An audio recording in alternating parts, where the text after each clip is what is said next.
ఇక నేడు 2015లో అమరావతిలో ప్రధాని మోదీ శంకుస్థాపన చేసే ప్రాంతానికి సీఎం చంద్రబాబు వెళ్లనున్నారు. రాజ్యసభలో అమరావతి బిల్లు ఆమోదం పొందనున్న నేపథ్యంలో నీరు మట్టి ఉంచిన పవిత్ర ప్రాంతాన్ని చంద్రబాబు సందర్శిస్తారు. అలాగే మంత్రులు, కూటమి నేతలు, కార్యకర్తలతో కలిసి శంకుస్థాపన చేసే ప్రాంతానికి వెళ్తారు. రాజ్యసభలో బిల్లు ఆమోదం పొందాక ఉత్తరాయణపాలెంలో రైతులు, ప్రజలతో కలిసి సీఎం చంద్రబాబు సంబరాలు చేసుకోనున్నారు. అమరావతికి పార్లమెంట్ రాజముద్రపై రాష్ట్ర వ్యాప్తంగా సంబరాలకు కూటమి పార్టీలు పిలుపునిచ్చాయి. పూర్తి సమాచారం ఇచ్చేందుకు మా కరెస్పాండెంట్ శ్రీహరి జరుగుతున్నారు. Good morning Srihari. సో మొత్తానికి రాజ్యసభలో బిల్లు ఆమోదం పొందిన తరువాత రాష్ట్ర వ్యాప్తంగా సంబరాలకు ఆల్రెడీ కూటమి నేతలు పిలుపునిచ్చారని చెప్తున్నారు. ఇప్పుడు చంద్రబాబుతో పాటు ఎవరెవరు అక్కడికి వెళ్ళబోతున్నారు, ఉద్దండరాయనపాలెంకి ఎలా ఉన్నాయి అక్కడ ఏర్పాట్లు, ఏం చెప్తున్నారు?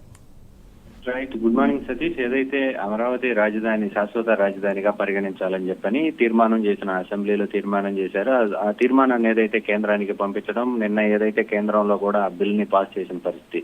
అయితే పార్లమెంట్ లో పాస్ అయిన తర్వాత నేడు రాజ్యసభలో కూడా ఏదైతే ఆ బిల్ పాస్ అయిన తర్వాత ఏదైతే ఈ అమరావతి రాజధాని ఏదైతే ఉందో అమరావతి రాజధానిలో ప్రధాని మోడీ శంకుస్థాపన చేసిన ప్రాంతం ఏదైతే ఉద్దండరాయనపాలెం ఉందో ఉద్దండరాయనపాలెంలో సీఎం చంద్రబాబుతో పాటు అదేవిధంగా రాజధాని రైతులు, అదేవిధంగా అందుబాటులో ఉన్న నేతలు ఎవరైతే ఉన్నారో పార్టీ ముఖ్య నాయకులు, అదేవిధంగా మంత్రులు, వీరంతా కూడా కూటమి నేతలంతా కూడా వెళ్లి అక్కడ సంఘీభావం అయితే తెలుపనున్నారు. అయితే ఈ దాంతో పాటు అమరావతి రాజధాని ప్రాంతాల్లో కూడా ఏవైతే ఉన్నాయో సంబరాలను కూడా నిర్వహించాలని చెప్పని ఇప్పటికే పార్టీ పిలుపునిచ్చింది. దీని ఒక్క అమరావతి రాజధాని కాకుండా ఏదైతే ఉందో రాష్ట్ర వ్యాప్తంగా ఉన్న కూటమి నేతలంతా కూడా దీనినైతే సంబరాలను నిర్వహించాలని చెప్పని పిలుపునిచ్చారు. ఈ నేపథ్యంలోనే ఏదైతే సీఎం చంద్రబాబు కూడా అందరితో టెలికాన్ఫరెన్స్ నిర్వహించారు. ఈ టెలికాన్ఫరెన్స్ లో కూడా ఇది ఒక చారిత్రాత్మక దినంగా నిలుస్తుంది. దీంతో పాటు రాజ్యసభలో అమరావతి రాజధాని బిల్లు ఆమోదం ఏదైతే పొందిన దాన్ని